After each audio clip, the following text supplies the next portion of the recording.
अस्सलाम वालेकुम दोस्तों, एक ॿियो नओं VPN अची वियो आहे जेको जैज़ ते बिल्कुल फ्री इंटरनेट हलाए रहियो आहे, उहा बि तेज़ तरीन। त देर नथा कयूं, तव्हांखे तरीक़ो ॿुधायूं था, तव्हां बि उन मां जीअं फ़ाइदो वठी सघो। त सभ खां पहिरीं तव्हांखे हिकिड़ो VPN डाउनलोड करिणो आहे जंहिंजो नालो आहे वेब लोडेड टनल। हे साइड में तव्हां नालो ॾिसंदा हूंदव लिखियलु आहे। इहो नालो लिखी तव्हां प्ले स्टोर ते सर्च कंदव त पहिरें नंबर ते इहो पयल आहे। इन खे तव्हां कंदा डाउनलोड करण खां पोइ जीअं डाउनलोड थिए थो तव्हांखे मां वधीक ॿुधाईंदुसि।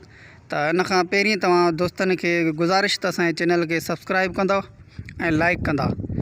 हिन खे इहो डाउनलोड थी वियो, असां हिन खे ओपन कयोसीं। बिल्कुलु आसान तरीक़ो आहे, को बि हिन में ॾुखियो कमु न आहे। त तव्हांखे हिते थोरो ध्यानु ॾियणो आहे, जीअं ई अपडेट वारो निशान अचे इन वक़्तु तव्हांखे कुझु MBयूं लाज़मी हुजनि, कुझु MB हुजनि, जीअं तव्हां हिन अपडेट वारे ऑप्शन खे हणो। जेकॾहिं तव्हां वटि MB न हूंदियूं त इहे अपडेट न थींदो।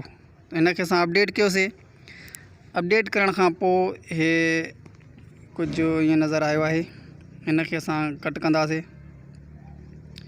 कट करणु कैंसिल कंदासीं। अच्छा, हाणे हिन में सिर्फ़ु 2 खाना आहिनि। मथे खाने में तव्हांखे कंट्री सेट करणी पवंदी। का बि तव्हां जेका हिन में कंट्री जेको आहे त उहो सेट कयो।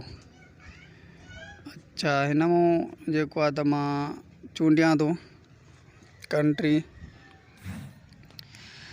कहिड़ी बि कंट्री तव्हां चूंडे सघो था। हिन में जेको आहे त मां सिंगापुर कई आहे। तव्हां कहिड़ी बि सिंगापुर कयो, जे अगरि उन ते नथो हले त ॿी का बि कंट्री तव्हां हिन में सेट करे सघो था। पोइ हेठे खाने में तव्हां चॉइस कंदव। हिते तव्हां हेठि हलिया वेंदव त उते लिखियलु हूंदो जैज़ फ्री इंटरनेट अनलिमिटेड। तव्हां उनखे चूंडींदव।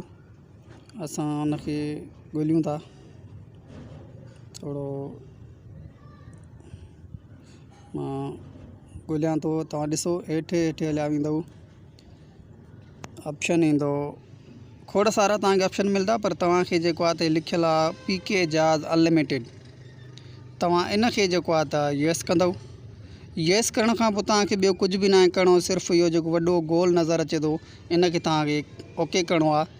तव्हां ओके करण सां ई थोरो इंतज़ारु कंदव। ॾिसो हे कनेक्ट थी वियो आहे। हाणे तव्हां बिल्कुलु फ्री जेका बि हुजे फेसबुक YouTube तव्हां हलाए सघो था। उमेदु आहे तव्हां सभिनी दोस्तनि खे वीडियो पसंदि आयो। त महिरबानी करे असांजे चैनल खे सब्सक्राइब ऐं लाइक ज़रूरु कजो।